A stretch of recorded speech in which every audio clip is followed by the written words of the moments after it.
All right, ready to dive in. Yeah, let's do it. So this time we're looking at Arundhati Roy's The God of Small Things, Oh, fantastic book. specifically Chapter 9, Okay. where we meet Rahel, who's just returned to her childhood home in India after living in Washington, D.C. Interesting. And it's not exactly a happy homecoming. She's dealing with a lot of past trauma and memories Yeah, you really get a sense of that. that are weighing heavily on her.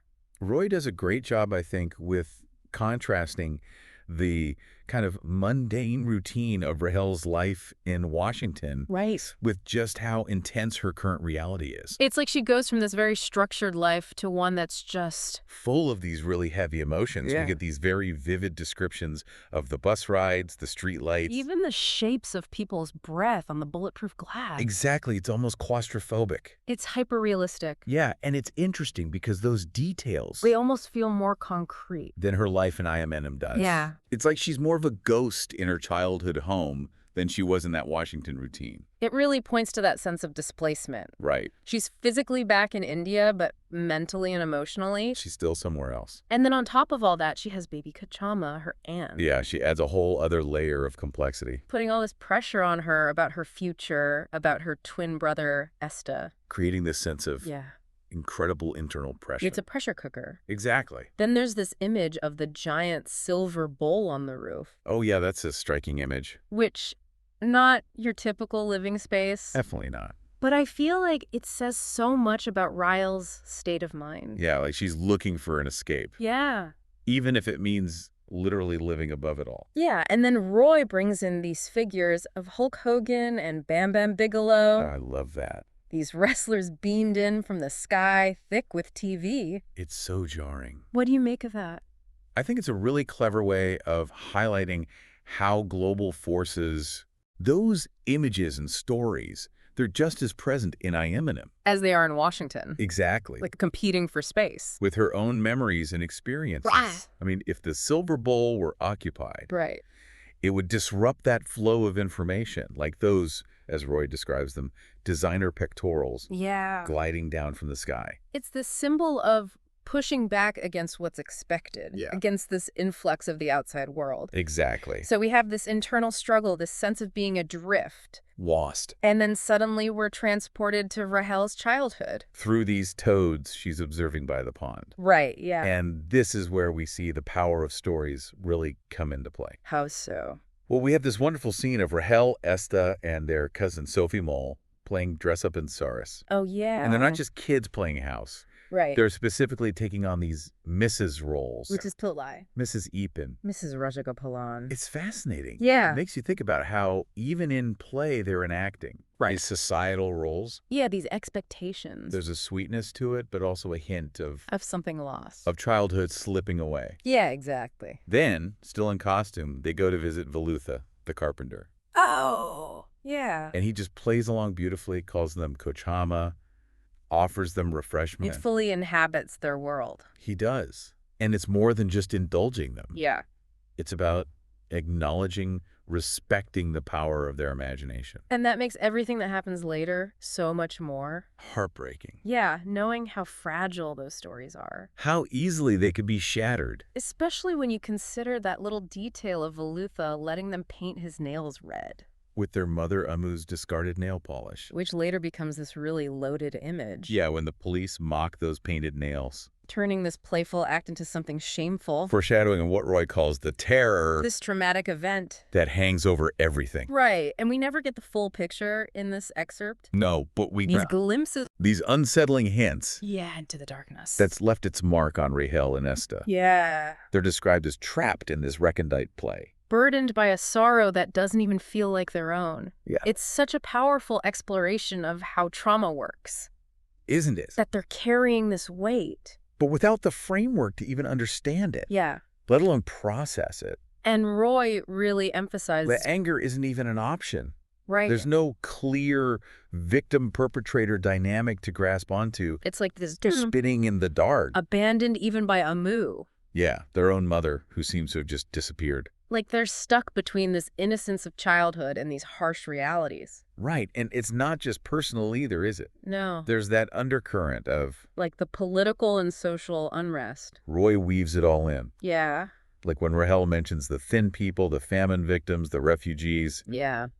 They exist alongside these images of Hulk Hogan and genocide on the TV. It's subtle, but... It's powerful. Showing how these huge forces, these global events, they're just as present in their lives as personal trauma is. Which makes me think about the silver bowl again. It's not just escape from societal pressures, right? Yeah. But maybe also escape from these global forces. Feel inescapable. Yeah. That's an interesting connection. It's like she's trying to find this space where those designer pectorals and the weight of the world can't reach her. Right. But then we shift back to the present. The moon rising, the garden reappearing. It's almost a moment of peace. Yeah, some sensory grounding. But it doesn't last long, does it? Not really. Because we hear the drums calling Rahel to the Eapen temple. That, as Roy puts it, promise of a story. Like yearning for something solid. Yeah, a narrative that can maybe offer her some solace. But even there, she finds that abandoned pickle factory described as this indoor cemetery. Because even the stories, Yeah. things that were once vibrant, full of life, Right. they've succumbed to this decay and loss. It's such a stark contrast to those childhood games of Mrs. Pillai and Mrs. Eapen. Yeah. I mean, the pickle factory was part of that world, part of the family story. And now it's just a hollowed out shell. Yeah, it really makes you wonder. It raises the question, doesn't it? Yeah. About how we hold on to those stories and memories Right.